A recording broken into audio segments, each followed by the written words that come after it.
শিবের গীত গাচ্ছেন, শিবের আরাধনা করছেন এবং সেই শিবের আরাধনার মাধ্যমে সেই মূর্তিখানি নিয়ে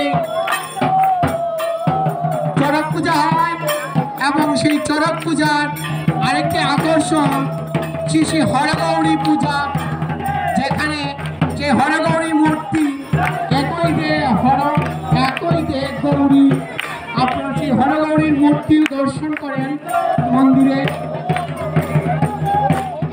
এক দেহে দুই হর এবং গৌরী, সেই হরের নীল বর্ণের মহাদেবকে আমরা অনেক সময় নীল হলেও ডাকি নীল পূজা।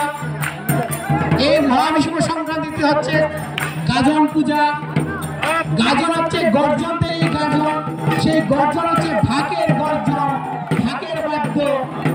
সেই ঢাকের বাদ্যের তালে তালে সন্ন্যাসরা নৃত্য করছেন এবং এই নৃত্যের মাধ্যমে আমরা শৈব ভক্তরা শিবকে